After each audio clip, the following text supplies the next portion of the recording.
Okay, I was going to start doing a few videos where I compare two different things, either software or hardware, kind of like a versus mode. And today I'm going to compare an iPad. This is an iPad 3. You can see here it has the older dot connector, not the new lightning connector. iPad 3 versus a Google Nexus 7 tablet, 7-inch version of the Google tablet. Sorry about that. Okay, so I'm going to not just compare these, but kind of give you an overview of each so you can see the differences between them and determine if one fits your lifestyle better than the others. This version here is the iPad 3. It's the 16 gig Wi-Fi enabled version, and it is I think retails for $499. This one is the Google Nexus 7 tablet. And I bought it for $199, which was a special deal on sale. I think it usually is $249. So right there is a difference in price and a difference in kind of what you expect to get out of each one. As you can see here, one is obviously a different size from the other, and depending on what your needs are, that may be what you want. For example, it can be very good if you're holding up a book. Oops. If you're holding up a book here, it can be very nice because you can easily hold this in one hand, and so it basically could be just like an e-reader, all right? Whereas if you're holding a book in this one, you can obviously still hold it in one hand. You have much more screen real estate. You can get the text could be bigger, for example, but it may be a bit bulky for you if you want to hold it and whatnot in one hand. So let's just pull up some sort of book here. So you can see here I can show two books at one time. You can see here that the iPad has a dedicated physical home button, and the Google tablet, even though it has just a power button and a volume rocker on the side, it has kind of software buttons. Go home, go back, and a button to show you the tabs of your open applications. In order to get to the open applications on the iPad, you double tap on the home button, and then you can see all your open applications, okay? Alright, so of course, let's take a look at the web browsing here. Here's a little walkthrough for Darksiders 2, which is a game I'm currently obsessed with. And this is IGN. And so they're both from IGN, so you can see here that zooming in and out on this one is extremely fluid, and zooming in and out, you can see here it's a bit kind of stickier feeling. All right, so obviously this one does not have as high a processor as this one does.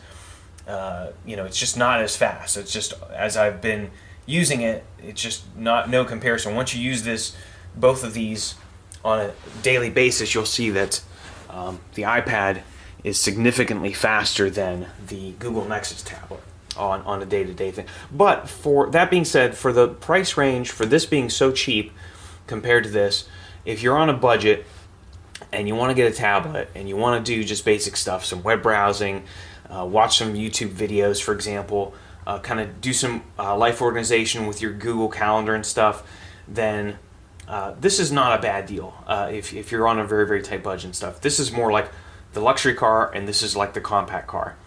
All right, so obviously I'm partial to the iOS. I think the iOS is just more streamlined. The ecosystem with the App Store and iTunes and everything like that, it works very well together.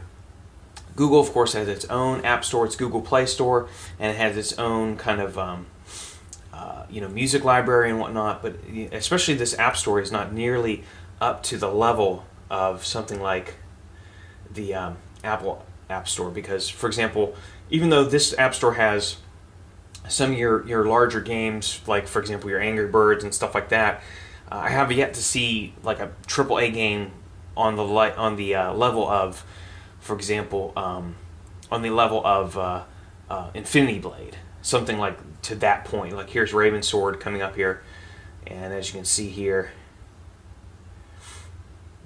I haven't seen something with graphics like this that can, something like this has not been matched on the Google tablet as far as I've seen so far. And just the sampling of apps and stuff is not nearly up to the level as on the iOS competitor. Everything else is pretty much, there's a lot of the same standard stuff. You've got your mail, they've got the Chrome browser, and we've got the Safari browser here. I believe Chrome browser does exist for this tablet as well.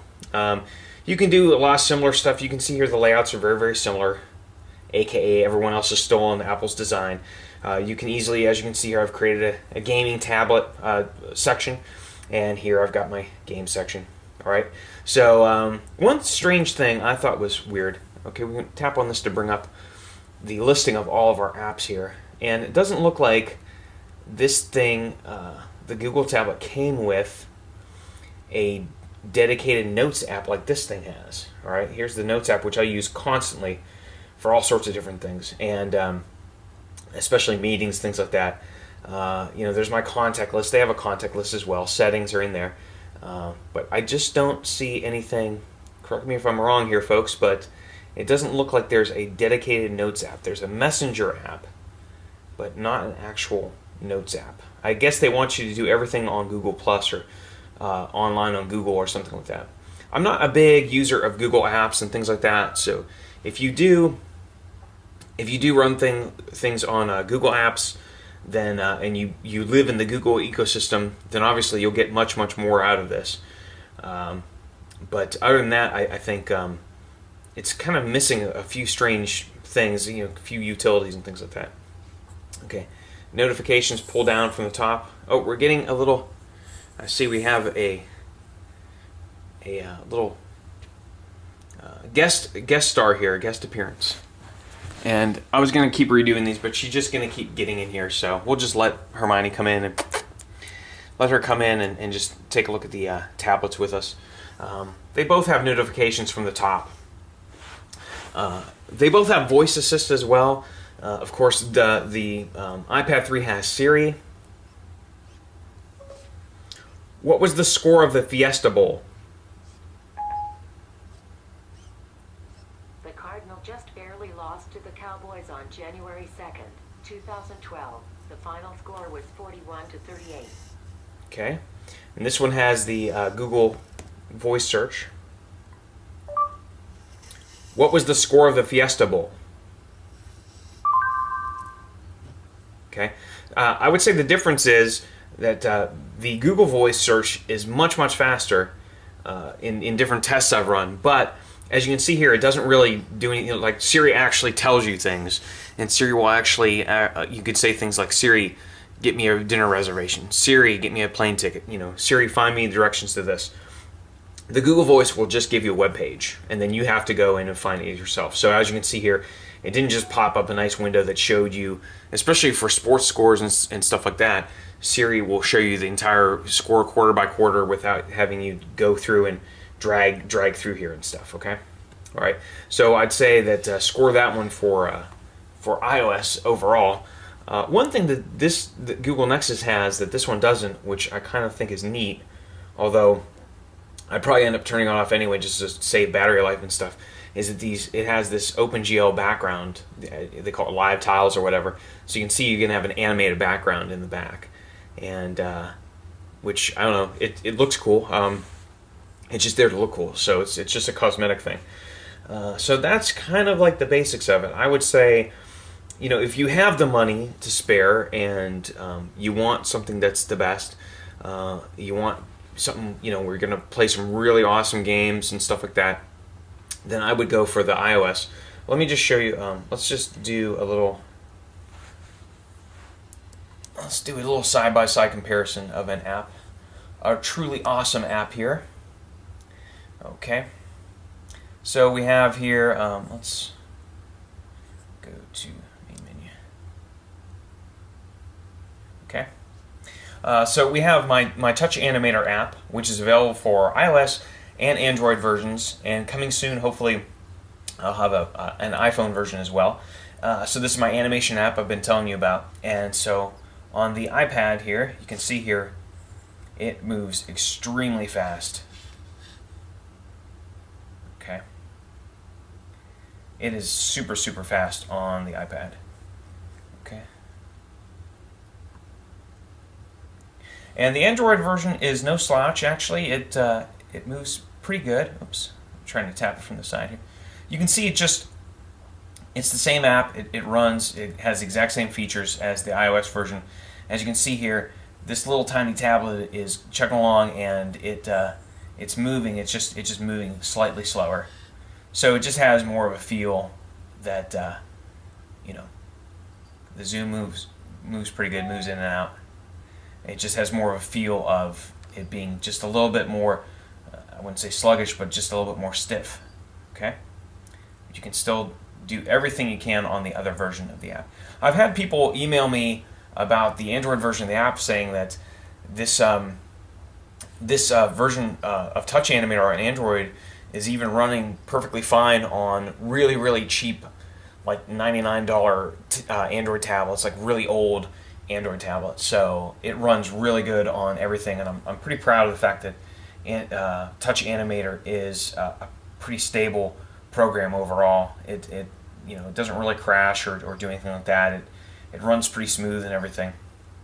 And anyway, that you can just get a feel for what's going on. Obviously, this one, smaller, lower end processor.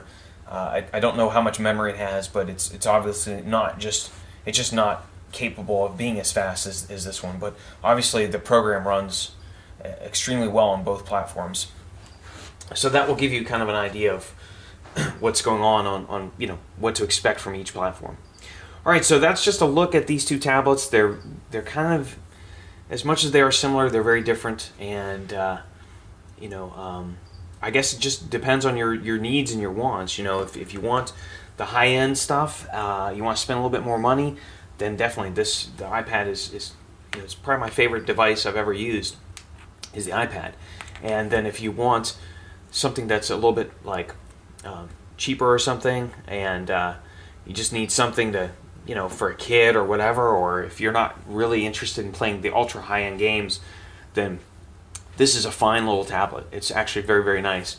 One thing, another thing to think about is that usually, because of the size and everything and the shape of this tablet here, you're going to want to use, you normally don't use this tablet just by itself like this.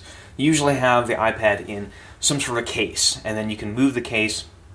Usually the case is configured so you can set up like this or set up like that, and then you can let it stand and just sit there and watch a movie on a stand like that on a case. This one doesn't really lend itself to that because you can see the shape of it and everything and the size. You pretty much either have to hold this, or if you want to watch a long movie, you probably want to just prop it up against something. So that can be kind of a little bit annoying that you don't have there's not really any way to get a case on there to prop it up. You'd have to just ball up some socks behind it or something and just kind of prop it up that way. That's another thing to think about if you want to take it around and do things like that. But you can easily put this actually into for example, in your back pocket. It's small enough to do that. So it gets mobility and cheap price versus size and speed and the quality of the apps.